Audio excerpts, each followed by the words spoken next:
উম্মে হানির বাড়িতে ঘুমিয়েছিল। কোথায়? উম্মে হানির বাড়িতে।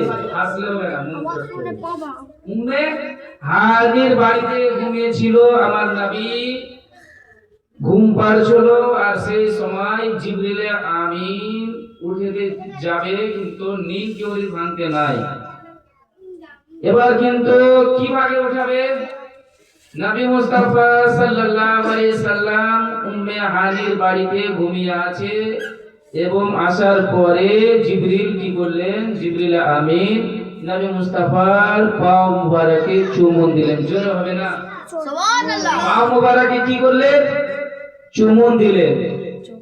এবার মুআজ্জাজ সাহাবীরা ওই পাক রাতের মধ্যে, ওই রাতের ভিতরে আল্লাহ তাআলার হাবিবকে জিবরিল আমিন মসজিদে হারাম থেকে নিয়ে মসজিদে আকসা পর্যন্ত নিয়ে গেলেন। নিয়ে যাওয়ার পরে জান্নাত দেখালেন, জাহান্নাম দেখালেন, দোজখ দেখালেন, আরশে কুরসি দেখালেন, আরশে মুআল্লা দেখালেন। যতগুলো সবই কিছু জান্নাতের সবই কিছু তাকে সমস্ত জিনিস দেখিয়ে দিলেন। বুঝতে পারলেন? সমস্ত জিনিস দেখিয়ে দিলেন। দেখিয়ে দেওয়ার পরে আমার নবী মুস্তাফা সাল্লাল্লাহু আলাইহি সাল্লামের উপরে একটা হাদিস এসেছে। এই হাদিসটা এসেছে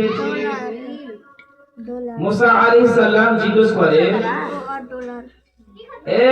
ইয়া রাসূলুল্লাহ, ইয়া হাবিবাল্লাহ, আপনি যে উম্মতের জন্য কি নিয়ে এসেছেন? উম্মতের জন্য কি নিয়ে এসেছেন? বলছে কি যে 50 ওয়াক্তের নামাজ এসেছি। কত? 50 ওয়াক্তের নামাজ। আমরা এখন 5 ওয়াক্তের নামাজ পড়তে পারি না।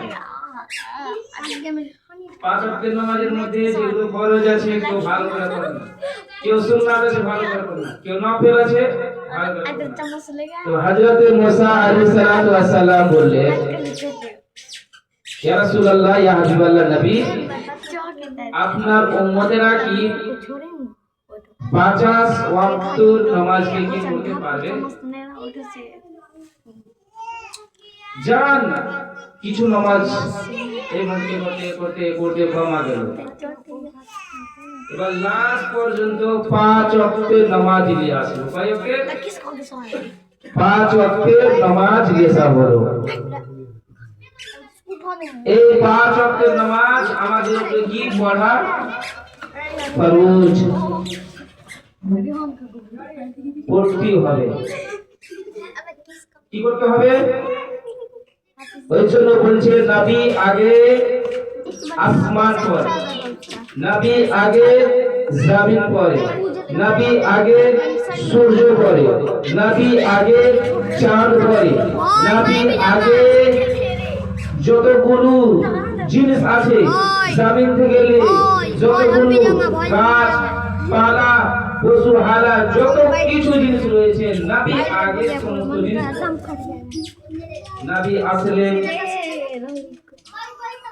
আমরা কোরআন পেলাম, নবী আসলে নামাজ পেলাম, নবী আসলে আসমানকে তৈরি করা হলো, নবী আসলে জমিনকে সৃষ্টি করা হলো, নবী আসলে চাঁদকে বানানো হলো, নবী আসলে সূর্যকে বানানো হলো, নবী আসলে তারপরে মুআজ্জাজ সাহেবরা আমাদেরকে সৃষ্টি।